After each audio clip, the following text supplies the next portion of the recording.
அன்பின் தேவஜனமே, இந்த நாளிலும் ஆதியாகமம் 28ஆம் அதிகாரம் அதனுடைய 10ஆம் வசனம் முதற்கொண்டு அந்த அதிகாரம் முடிய நாம் இன்றைய தியானத்திற்காக எடுத்துக்கொள்ளலாம். யாக்கோபு பேர்சபாவை விட்டு புறப்பட்டு ஆரானுக்கு போக பிரயாணம் பண்ணி ஒரு இடத்திலே வந்து சூரியன் அஸ்தமித்தபடியினாலே அங்கே தங்கி அவ்விடத்து கற்களில் ஒன்றை எடுத்து தன் தலையின் கீழ் வைத்து அங்கே நித்திரை செய்யும்படி படுத்து கொண்டான். அங்கே அவன் ஒரு சொப்பனம் காண்கிறான். பாருங்கள், இதோ ஒரு ஏணி பூமியில வைக்கப்பட்டிருந்ததாகவும் அதன் நுனி வானத்தை எட்டியிருந்ததாகவும் அதிலே தேவதூதர்கள் ஏறுகிறவர்களும் இறங்குகிறவர்களுமாய் இருந்ததாகவும் அதற்கு மேலாக கர்த்தர் நின்று, நான் உன் தகப்பனாகிய ஆபிரகாமின் தேவனும் ஈசாக்கின் தேவனுமாகிய கர்த்தர், நீ படுத்திருக்கிற பூமியை உனக்கும் உன் சன்னதிக்கும் தருவேன். உன் சன்னதி பூமியின் தூளை போல் இருக்கும்.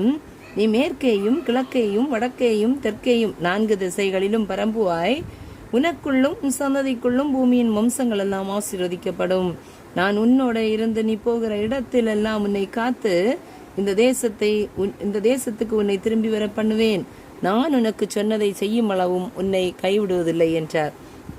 யாக்கோபு நித்திரை தெளிந்து விழித்த போது மெய்யாவே கர்த்தர் இந்த ஸ்தலத்துல இருக்கிறார் அப்படின்னு சொல்லிட்டு, இதை நான் அறியாமல் இருந்தனே அப்படின்னு சொல்றாரு. அடுத்து பயந்து, இந்த ஸ்தலம் எவ்வளவு பயங்கரமா இருக்கிறது, இது தேவனுடைய வீடே அல்லாமல் வேற அல்ல, இது வானத்தின் வாசல் அப்படின்னு சொல்லிட்டு சொல்றாரு. அதிகாலையில யாக்கோபு எழுந்து என்ன பண்றாரு பாருங்க, தன் தலைக்கு கீழே ஒரு கல் வச்சிருந்தாரு இல்லையா, அதை எடுத்து அதை தூணாக நிறுத்தி அதன் மேல் எண்ணெயை வார்க்கிறாரு. இந்த ஸ்தலத்துக்கு பெத்தேல் அப்படின்னு சொல்லிட்டு பேரிடுறாரு. அதுக்கு முன்ன அந்த இடத்துக்கு என்ன பேர் இருந்துச்சு அப்படின்னா லூஸ் அப்படின்ற பேர் இருந்துச்சான். அப்பொழுது யாக்கோபு, தேவன் என்னோட இருந்து நான் போகிற இடத்தில் எல்லாம் என்னை காப்பாற்றி எனக்கு உண்ண ஆகாரமும் உடுக்க வஸ்திரமும் கொடுத்து என்னை என் தகப்பன் வீட்டுக்கு சமாதானத்துடன் திரும்பி வர பண்ணுவாரானால் கர்த்தர் எனக்கு தேவனாயிருப்பார்.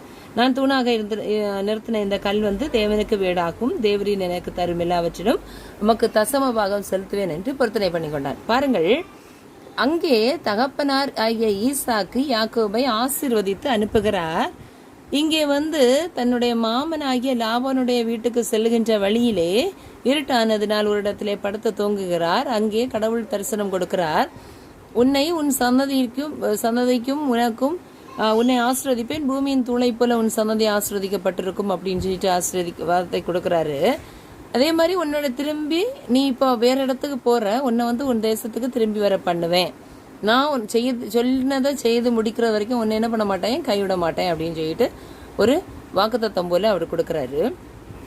யாக்கோபு அதுக்கு அந்த ஸ்தலத்துக்கு ஒரு பெயரிட்டு கடவுளிடம் பொருத்தனை பண்ணுகிறான். நாமும் கடவுளுடைய வார்த்தைக்கு கீழ்ப்படிந்து அவரிடம் பொருத்தனை பண்ணி அந்த பொருத்தனைகளை நாம் நிறைவேற்றுபவர்களாக